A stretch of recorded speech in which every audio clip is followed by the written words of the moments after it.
जय श्री कृष्ण।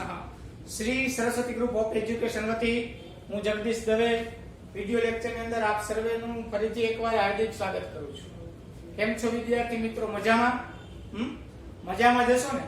તો જોઈએ મિત્રો આપણે આજના દિવસે સંસ્કૃત કક્ષા 10 ચેપ્ટર નંબર 6 કાષ્ઠખંડ એટલે કે લાકડાનો ટુકડો। હવે ચેપ્ટરની શરૂઆત કરતા પહેલા આપણે થોડુંક આગલા પાર્ટનું એટલે પહેલા પાર્ટનું આપણે થોડું સમજી લઈએ એટલે કે આપણને યાદ આવી જાય।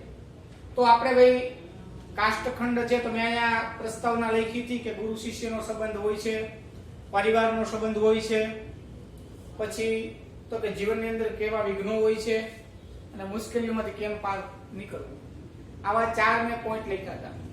હવે આપણે તમે બધાએ યાદ કરી લીધા હશે, છતાં પણ એક વખત ફરીથી કે ભાઈ આ પાઠની અંદર ગુરુ અને શિષ્યની એક વાત છે કે ગંગા નદીના કિનારે ગુરુ અને શિષ્ય બંને ફરતા હોય છે અને એમાંથી ગુરુનું ધ્યાન એ ગંગા નદીના પ્રવાહમાં તણાતા જતા એક લાકડાના ટુકડા ઉપર પડે છે।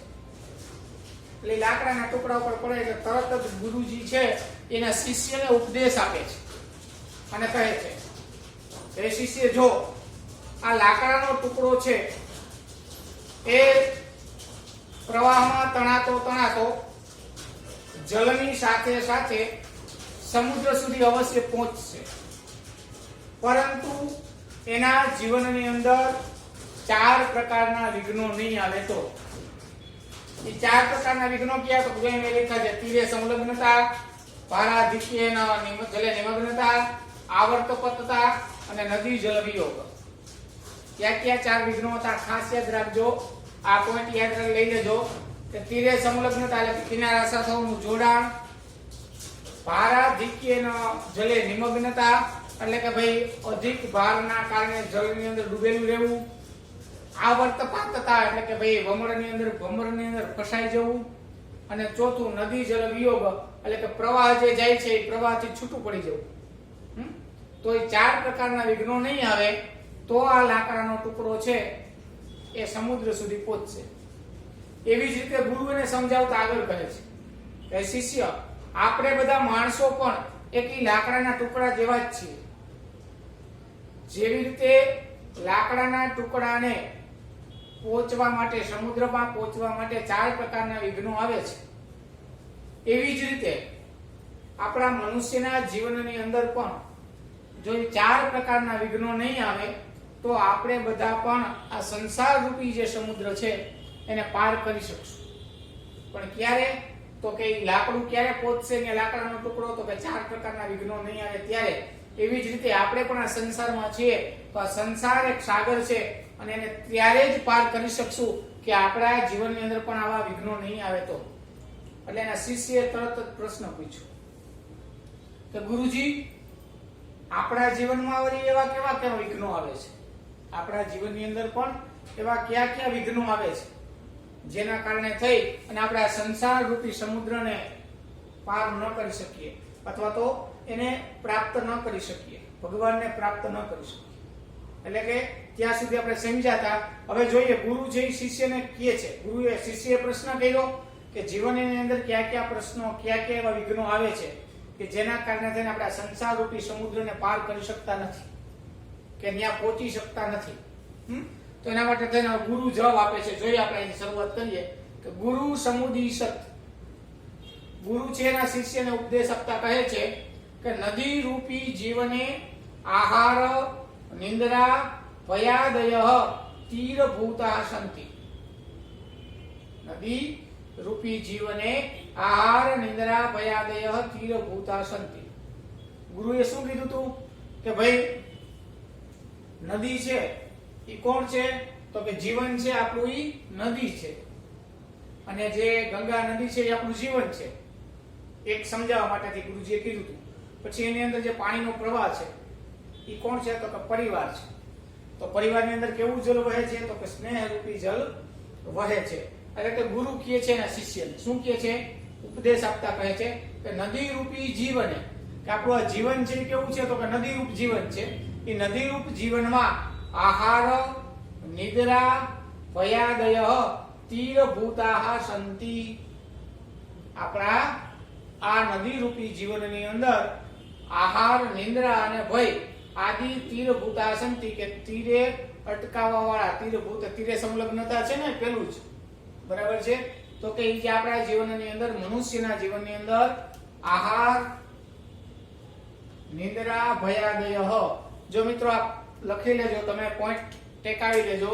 આ પેરેગ્રાફ છે પ્રશ્ન પૂછાય કે ભાઈ તીરે સંલગ્નતા લાકડાનો જે ટુકડો છે કાષ્ઠખંડ એને તીરે સંલગ્નતા અટવાઈ જાય છે. તો મનુષ્યના જીવનમાં તીરે સંલગ્નતા જેવા ક્યાં ક્યાં વિઘ્નો આવે? તો કે આહાર નિદ્રા ભયાદય. શું કહે છે ગુરુ? કે જે નદી રૂપી જીવનમાં આહાર નિદ્રા ભય આદય એટલે કે આદિ તીરભૂત આસંતિ એટલે કે તીરે અટવાઈ જવું, તીરે સંલગ્નતા જેવું છે. શું કામે? તો સમજાય છે કે તીરે શું સંલગ્નતા નામ આહાર નિદ્રા ભયાદિના સેવને સતતમ પ્રવૃત્તિ. શું કહે છે કે તીરે શું સંલગ્નતા એટલે કે કિનારાઓ સાથે જોડાણ, કિનારે અટવાઈ જવું. નામ એનું નામ એ બતાવે છે. કઈ રીતે? તો કે આહાર એટલે કે જમવું, નિંદ્રા એટલે કે સૂઈ જવું, અને ભયાદિનામ એટલે કે ડરવું, ભય વગેરે.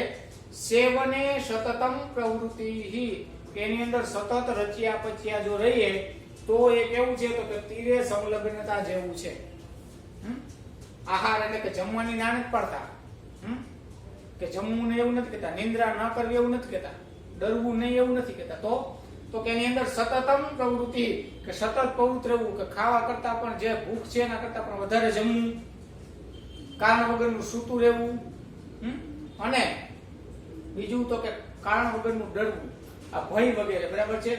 એ વધારે સતતમ પ્રવૃત્તિ કે જે એની અંદર રચ્યો પચ્યો રહે છે એ તીરે સંલગ્નતા કે એ તીરની અંદર અટવાઈ જાય છે, કિનારે એનું જોડાણ થઈ જાય છે, કિનારે અટવાઈ જાય છે. વસ્તુ તસ્તુ ખરેખર આહાર આદય સેવનીય ભવંતિ. જો શું કીધું? ખરેખર આહાર આદિ એટલે કે આહાર નિંદ્રા ભય આહાર આદિ એટલે કે આહાર આદિ જમવું એ સેવનીય ભવંતિ જમવું જોઈએ, ખરેખર જમવું જોઈએ. તથાપિ તો પણ તત્ર સતતમ સંલગ્નતા પરંતુ તથાપિ એટલે કે તો પણ તત્ર એટલે કે તેમાં સતતમ એટલે કે એકધારું વધારે સંલગ્નતા જોડાઈ રહેવું. વિઘ્ન એવ જો તમે વધારે એક કાર્યની અંદર જોડાઈ રહેશો તો એ વિઘ્ન થશે. વધારે અતિ સર્વત્ર વર્જિત છે ને કે જેટલી ભૂખ લાગી હોય ને, આપણું આયુર્વેદ એવું કહે કે જેટલી ભૂખ લાગી હોય ને એના કરતા એક રોટલી ઓછું જમવું, જેથી કરીને પાચન શક્તિ આપણી તેજ બને અને આપણે જમેલું છે ફટાફટ પચી જાય. ઓ ભૂખ લાગી છે એમ કરીને પછી શું કોકારે શરતો મારી કોકારે વધારે જમી લે તો કે એવું કરવા નહીં. જમી લે એટલે પછી નીંદર આવે, નીંદર આવી જાય એટલે પછી પૂરું, ક્યારે ઉઠી એનું કઈ નક્કી જ ન રહે. તો કીધું છે. અને પછી એનાથી ભય ડર ક્રોધ આવે, ક્રોધથી કોઈને આપણે કઈ કહી પછી કોક આપણને ખીજાય, આપણને ડર લાગે, તો બધું થાય. એના કરતા શું કીધું કે તથાપિ તો પણ તત્ર સતતમ સંલગ્નતા વિઘ્નેવ, સતત વધારે ખોરાક જે આપણો છે એના કરતા વધારે કાંઈ પણ કરવું જોઈએ નહીં. નિંદ્રા છે વિદ્યાર્થી જીવનની અંદર 6 કલાક કે 7 કલાકની નિંદર હોવી જોઈએ, એટલી કરીએ. વધીને 8 કલાક કરી શકો, પણ પછી 9-9 કલાક 10-10 કલાક કર્યા રાખો તો એ યોગ્ય છે નહીં. એટલે કહે છે કે સતતમ સંલગ્નતા વધારે એની સાથે જોડાવવું એ વિઘ્ન છે. આહાર નિંદ્રા ભયાદિષુ સતતમ પ્રવૃત્તિ રૂપ વિઘ્ન ભવતિ કે આહારમાં વધારે પૂરતું આહાર લેવો, વધારે પૂરતી નિંદ્રા કરવી, વધારે ડરવું, સતતમ પ્રવૃત્તિ રૂપ એની અંદર સતત જે પ્રવૃત્તિ રૂપ માણસો છે એ વિઘ્ન ભવતિ એને એ એક પ્રકારનું વિઘ્ન જ છે. વધારે જમાઈ જાય તો પેટમાં દુખે, અપચો થઈ જાય, પછી નીંદર આવે, તો એ બધું શું છે? વિઘ્ન ભવતિ. ચેત જો કાષ્ઠખંડા રૂપાહ વયમ, જો આપણે કાષ્ઠખંડ રૂપી જે માણસો છે, કીધું કે આપણે માણસો કેવા છે? કાષ્ઠખંડ રૂપી માણસો છે. વયમ એટલે કે આપણે સુખ રૂપમ સમુદ્રમ, સુખ પૂર્વક આ સંસાર સમુદ્રને પ્રાપ્ત ન શકનું, આપણે પ્રાપ્ત કરી શકશું નહીં. કોના કારણેથી? તો કે આહાર નિંદ્રા ભયાદિષુ સતતમ પ્રવૃત્તિ રૂપાહ વિઘ્ન ભવતિ કે આહાર નિંદ્રા અને ભયમાં જો સતત પ્રવૃત્ત રહેશું તો આપણે આ સંસાર રૂપી સમુદ્રને પાર કરી શકશું નહીં. એટલે પેલું વિઘ્ન લાકડાને ક્યું લાગે છે? તો કે તીરે સંલગ્નતા, કિનારાઓ સાથેનું જોડાણ. તો એની અંદર આપણે દર્શાવ્યું આ પેરેગ્રાફની અંદર કે ભાઈ આહાર, નિંદ્રા અને ભય. આહાર એટલે કે ભોજન, વધારે જમવું, વધારે નિંદ્રા કરવી કે વધારે ડરવું, ભય ઉત્પન્ન થવું આપણામાં, એ કેના જેવું છે? તો કે તીરે સંલગ્નતા જેવું જ છે. એટલે આપણે બધા જો કાષ્ઠખંડ રૂપી માણસો છીએ, લાકડાના ટુકડા રૂપી માણસો છીએ, અને આ સંસાર રૂપી જો સમુદ્રને તરવો હશે, તો આમાં જો સતત પ્રવૃત્ત રહેશું આપણે આહાર, નિંદ્રા અને ભયમાં, તો આપણે સુખરૂપી સંસાર સમુદ્રને પાર કરી શકશું નહીં, ત્યાં પહોંચી શકશું નહીં, એને પ્રાપ્ત કરી શકશું નહીં. જોઈએ બીજો પેરેગ્રાફ. હવે બીજું વિઘ્ન કયું હતું? તો કે ભારાધિક્યેન જલે નિમગ્નતા, તો અધિક ભારના કારણે ડૂબી જવું. લાકડાનો ટુકડો છે, એમાં કદાચ વધારે પાણીનો ભાર છે, વધારે પાણી પી લઈએ, વધારે ભાર આવી જાય તો તેની માથે કઈ વસ્તુ આવી જાય તો એ ભારના કારણે ડૂબેલો રહે ને. તો હવે એવું બીજું વિઘ્ન કયું? પેલું વિઘ્ન સમજાઈ ગયું, બરાબર. બીજું વિઘ્ન જોઈએ. સામાજિકો વ્યવહાર ભાર રૂપો ભવતી. શું કીધું? તો કે આ સમાજની અંદર, સામાજિકો એટલે કે સમાજની અંદર વ્યવહાર ભાર રૂપો ભવતી. આ સામાજિક જે વ્યવહારો છે ને એ બધા કેવા છે? તો કે ભાર રૂપો ભવતી, કે ભાર રૂપ બની શકે. સામાજિક વ્યવહાર ન કરવા, આપણે સામાજિક પશુ છીએ, આપણે સામાજિક પ્રાણી છીએ, આપણે બધા કેવા છીએ? સામાજિક પ્રાણી છીએ. તો સમાજની અંદર રહીએ છીએ, તો સમાજની અંદર રહીએ તો આપણે જે સામાજિક જે કાર્યો છે સમાજના, એ તો આપણે કરવા પડે ને. છતાં અહીંયા શું કહે છે? તો કે સામાજિકો વ્યવહાર ભાર રૂપો ભવતી. આપણે કોઈ પાસે કઈ વ્યવહાર નહીં કરીએ તો આપણી સાથે કોણ સારો વ્યવહાર કરશે? છતાંય શું કીધું? તો કે સામાજિકો વ્યવહાર ભાર રૂપો ભવતી. સામાજિક નો જે વ્યવહાર છે ને ભારરૂપ છે. જેવી રીતે લાકડાના ટુકડાને ભાર લાગવાથી જળની અંદર ડૂબેલું છે, એ રીતે આપણે પણ મનુષ્યના જીવનના અંદર પણ સામાજિક વ્યવહાર છે ભારરૂપ છે. આવું કહીતો તો ચાલે નહીં, પણ કઈ રીતે કે સમજીએ આપણે એને. યદ્યપિ સામાજિકો વ્યવહાર સર્વત્રૈવ અપેક્ષિતો ભવતિ. યદ્યપિ એટલે કે સામાજિકો વ્યવહાર એટલે કે ખરેખર સામાજિકો વ્યવહાર, સામાજિક વ્યવહાર સર્વત્રૈવ બધી જગ્યાએ અપેક્ષિતો ભવતિ. આપણે બધાએ સામાજિક વ્યવહાર તો કરવો જ પડે, ને બધા અપેક્ષા રાખે ને. આપણી ઘરે કોઈ વ્યવહાર કરે, કોઈ પ્રસંગોપાત આવ્યા હોય તો આપણે પણ એના ઘરે પ્રસંગોપાત જવું પડે ને. તો એ સર્વત્રૈવ બધી જગ્યાએ અપેક્ષિતો ભવતિ. બધા માણસો સામાજિક વ્યવહારની અપેક્ષા રાખે છે, એટલા માટે તો વ્યવહાર કરે છે ને. કબીજા વ્યવહાર કરે કે ભાઈ અમે અહીંયા વ્યવહાર કરશું તો આપણે લગ્નમાં કેમ ચાંદલા લખવાના વ્યવહાર હોય કે ભાઈ આપણને એની 100 રૂપિયા લખાવ્યા હતા તો આપણે પણ અહીંયા લખાવવા પડે, જોઈએ ને, આપણે લખાવીએ. તો એ સામાજિક વ્યવહાર તો બરાબર જ છે. પરંતુ હવે શું કહે છે? પરંતુ સહ શક્તિમ અતિક્રમ્ય ન ભવે. પરંતુ તે વ્યવહાર કેવો હોવો ન જોઈએ? શક્તિમ અતિક્રમ્ય ન ભવે. શક્તિમ અહીંયા સંધિ છૂટી એવું પડે, શક્તિમ પ્લસ અતિક્રમ્ય, કે શક્તિથી વધારે ન કરવો જોઈએ. સામાજિક વ્યવહાર જે કરીએ ને એ આપણી શક્તિ તાકાત હોય ને એટલો જ કરવો જોઈએ, એનાથી વધારે કરવો જોઈએ નહીં. કોઈની જોડે આપણે વ્યવહાર કરીએ તો આપણા પાસે જેટલી ક્ષમતા છે એટલો જ વ્યવહાર કરવો જોઈએ, એનાથી વધારે કરવો જોઈએ નહીં. યે જનાહ એટલે કે જે માણસો સ્વકીયા એટલે કે પોતાની શક્તિ અતિક્રમ્ય એટલે કે શક્તિથી વધારે, અતિક્રમ્ય એટલે કે વધારે, શક્તિ કરતા પણ વધારે, સામાજિકાન એટલે કે સમાજના વ્યવહારાન કુર્વંતી, જે સમાજનો વ્યવહાર કરે છે, પોતાની શક્તિ કરતા પણ વધારે સમાજના વ્યવહારો કરે છે, તેવા માણસો અતિ ભારતવાત નિમજ્જંતી એવા, કે વધારા ભારતના કારણે નિમજ્જંતી એટલે કે ડૂબી જવું, અને નિમજ્જંતી એવા એ ડૂબી જાય છે. અત્યારે દેખાદેખીની અંદર આપણે વ્યવહાર કરી નાખીએ કે ભાઈ ફલાણા ભાઈના દીકરાના લગ્ન હતા કે દીકરીના લગ્ન હતા તો પાર્ટી પ્લોટમાં રાખ્યા હતા, કેટરસની અંદર હતા, એની દીકરી બ્યુટી પાર્લરમાં ગઈ હતી, વરરાજાએ એવા કપડા લીધા હતા. જો આપણે દેખાદેખીના કારણે થઈ અને આપણી જે શક્તિ છે, આપણી જે તાકાત છે, આપણું જે લક્ષ્ય છે એના કરતા વધારે ખર્ચો કરી નાખીએ તો એવા માણસો શું થાય? તો અતિ ભારતવાદ એટલે કે વધારે ભારના કારણે મોટો વ્યવહાર કરી નાખ્યો હોય, પછી ઘરની અંદર પૈસા તો હોય નહીં, પછી ક્યાંયથી ઉછીના લઈએ, ક્યાંયથી વ્યાજે લઈએ, અને પછી શું કરે? તો કે એની અંદર ડૂબતો જાય, ડૂબી જાય ને, પછી વ્યાજમાં પૈસામાં ફસાઈ જાય, ડૂબતો જાય ને. એટલે કીધું કે વ્યવહાર કરવો જરૂરી છે, પણ શક્તિ અતિક્રમ્ય, શક્તિથી વધારે વ્યવહાર કરવો જોઈએ નહીં. જેટલી શક્તિ આપણામાં છે એટલો જ વ્યવહાર કરવો જોઈએ. જો શક્તિથી, જો શું કીધું કે એ જનાહ જે માણસો સ્વકીયા પોતાની શક્તિ અતિક્રમ્ય, શક્તિથી વધારે, સામાજિકાન વ્યવહારાન કુર્વંતી સમાજનો વ્યવહાર કરશે, તે અતિ ભારતવાદ તે વધારે ભારના કારણે થઈ અને નિમજ્જંતી એવ તે બધા ડૂબી જશે. એટલે વધારે શક્તિથી વધારે વ્યવહાર કરવો જોઈએ નહીં. અને નિમજ્જિતઃ જનઃ એટલે કે જે ડૂબેલો માણસ હોય તે સુખમયમ સંસાર સમુદ્રમ પ્રાપ્તુમ ન શક્નોતિ. જેવી રીતે ડૂબેલું લાકડું છે, લાકડાનો ટુકડો છે, એ સમુદ્ર સુધી પહોંચી શકે નહીં, એવી જ રીતે નિમજ્જિત એટલે કે ડૂબેલો જનઃ એટલે કે માણસ, એ જે ડૂબેલો માણસ છે એ આ સુખમય જે સંસાર સમુદ્ર છે એને પ્રાપ્ત કરી શકતો નથી, એને પાર કરી શકતો નથી. સમજાઈ ગયું? પેલામાં શું હતું? તીરે સંલગ્નતા એટલે શું? કિનારા પરનું જોડાણ કેવું? તો કે આહાર, નિંદ્રા અને ભય એની અંદર વધારે પડતા જો રચ્યા પચ્યા રહી તો લાકડાની જેમ તીરે સંલગ્ન, આપણે તીરે જ ગોઠવાઈ જવું, આગળ વધી શકશું નહીં. બીજું શું કીધું? તો કે શક્તિ કરતા વધારે જો વ્યવહાર કરશું, સામાજિક વ્યવહાર, તો પછી ભારના કારણે તેને ડૂબી જશું. એટલે કે જે વધારે આહાર, નિંદ્રા અને ભયમાં ડૂબી જાય છે, એમાં વધારે એમાં સતત પ્રવૃત્ત રહે છે, એવો માણસ છે એ કિનારા સાથે જોડાઈ જાય છે, ત્યાંથી આગળ વધી શકતો નથી, અટકાઈ જાય છે. બીજો તો કે શક્તિ કરતા વધારે સામાજિક વ્યવહાર કરી લે, એ શું કરે? તો કે ભારના કારણે થઈને ડૂબી જાય છે, અને ડૂબેલો માણસ પણ સમુદ્ર સુધી પહોંચી શકતો નથી. લાકડું જે રીતે ડૂબેલું લાકડું એ પહોંચી ન શકે, એટલે ડૂબેલો માણસ પણ સંસાર રૂપી સમુદ્રને પ્રાપ્ત કરી શકતો નથી. જોઈએ હવે ત્રીજા પ્રકારનું કયું છે? તો આવર્ત પાતતા એટલે કે વમળમાં ફસાવું.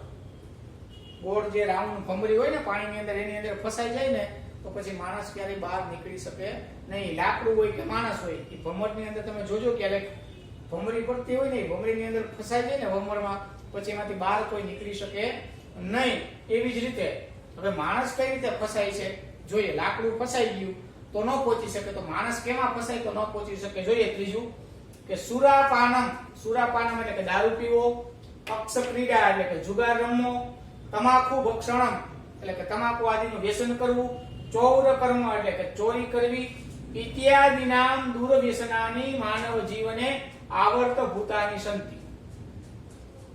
શું કીધું? કે વમળમાં ફસાવું. તો માણસના જીવનમાં વમળ એટલે શું? તો શું કીધું? માણસના જીવનમાં દારૂ પીવો, જુગાર રમવો, તમાકુ વગેરેનું વ્યસન કરવું, અને ચોરી આદિ ઇત્યાદિની એટલે કે આ બધા દુર્વ્યસનાની, આ બધા દુર્વ્યસનો માનવ જીવન એટલે કે માનવ જીવનમાં આવર્ત ભૂતાની સંતિ.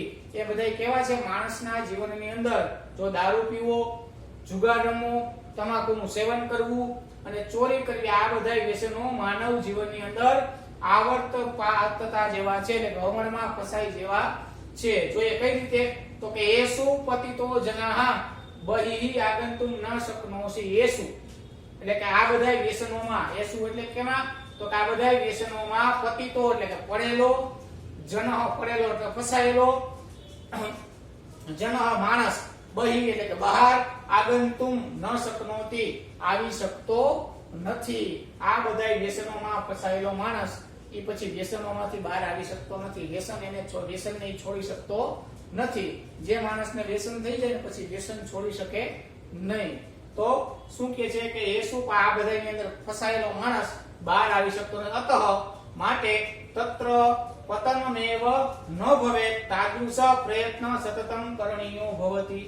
અતઃ એટલે કે તત્ર એટલે કે ત્યારે, પતનમેવ ન ભવેત એટલે કે તેમાં પતન જ ન થાય, તેમાં પતન ન થાય, તાદૃશ પ્રયત્ન સતતમ કરણીયો ભવતિ એટલે કે તેવો પ્રયત્ન સતત કરવો જોઈએ કે આ બધામાં આપણું પતન ન થાય એવો આપણે બધાએ સતત પ્રયત્ન કરવો જોઈએ. એ જનાહ જે માણસો વ્યસનેષુ પાતિતાહ એટલે કે જે માણસો વ્યસનની અંદર ફસાઈ જાય છે, સંતિ તે તરંત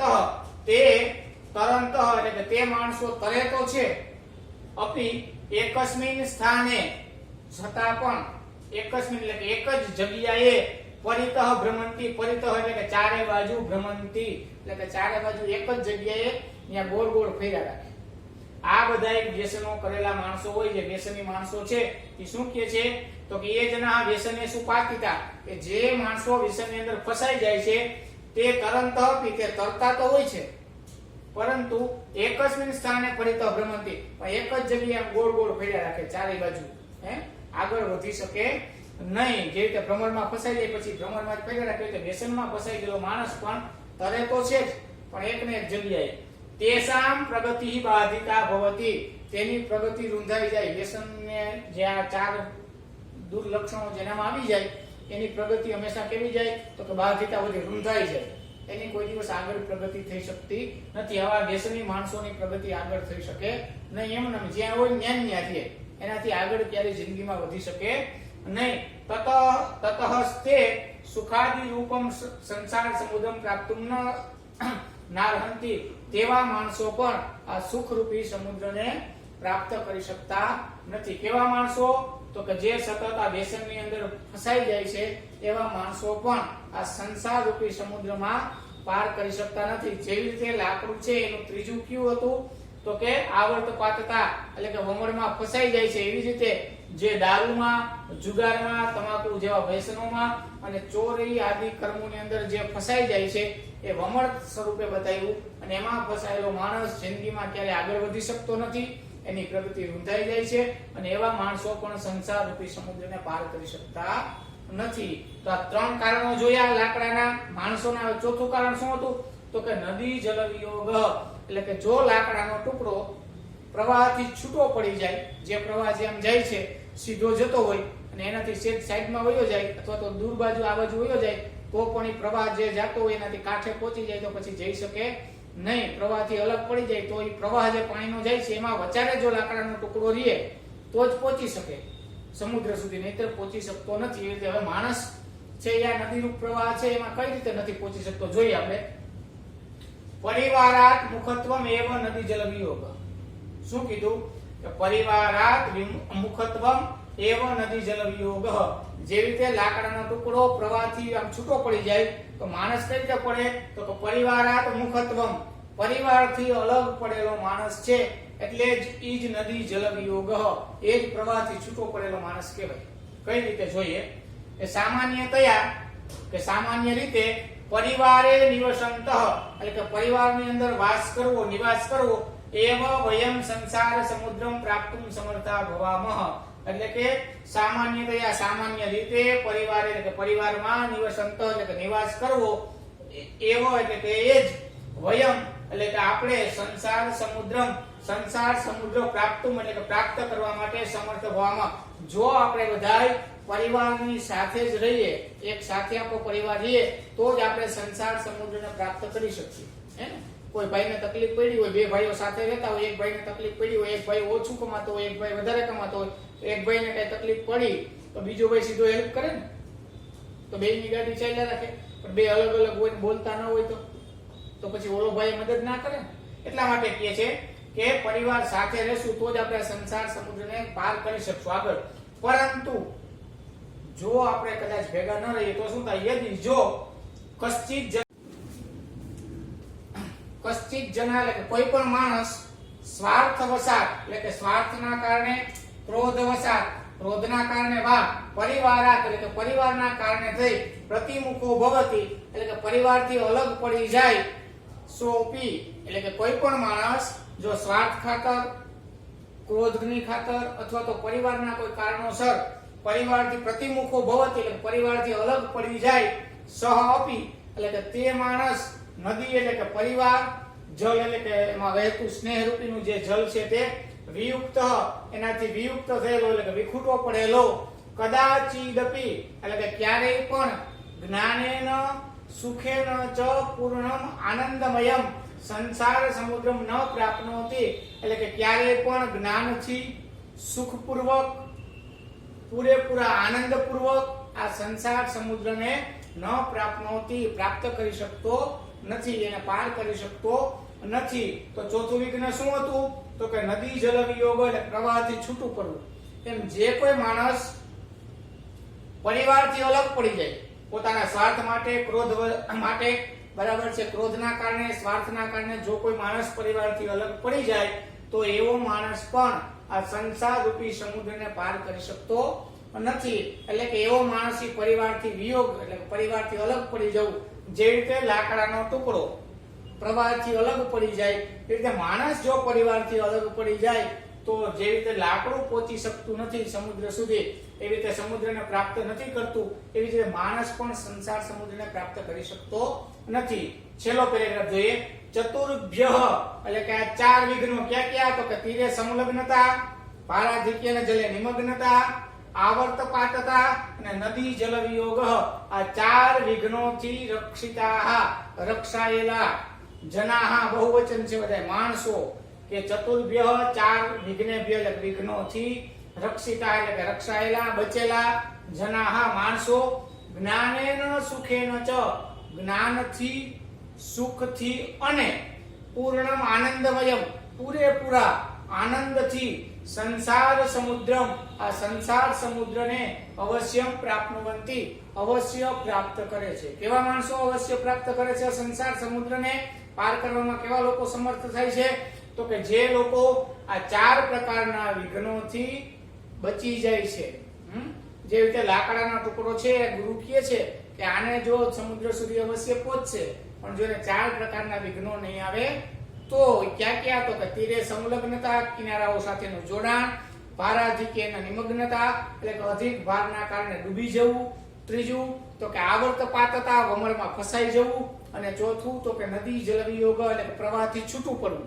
એવી જ રીતે મનુષ્યના જીવનની અંદર પણ વધારે પૂરતા આહાર, નિંદ્રા અને ભયાદય આવે તો તીરે સંલગ્નતા જેવો થઈ જશે, એ માણસ પણ પહોંચી નહીં શકે. બીજું વિઘ્ન તો કે સામાજિકો વ્યવહાર, શક્તિમતિક્રમીય શક્તિ કરતા પણ જે વધારે વ્યવહાર કરશે એવો માણસ પણ ડૂબી જશે.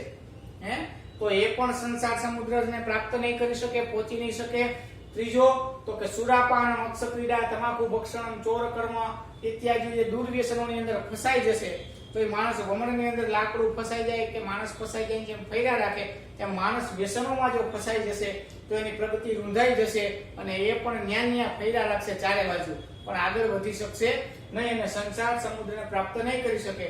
અને ચોથું નદી જલવિયોગ કે જળના પ્રવાહથી અલગ પડી જવું.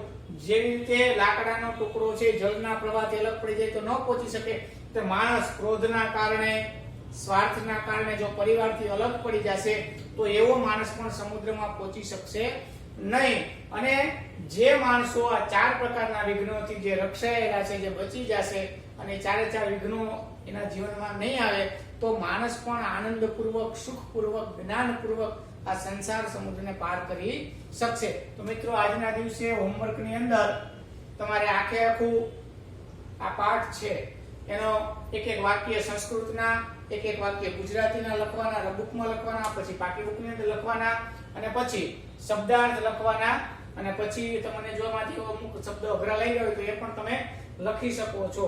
ચાલો, સર્વેભ્યઃ જય શ્રી કૃષ્ણ, જયતુ સંસ્કૃતમ.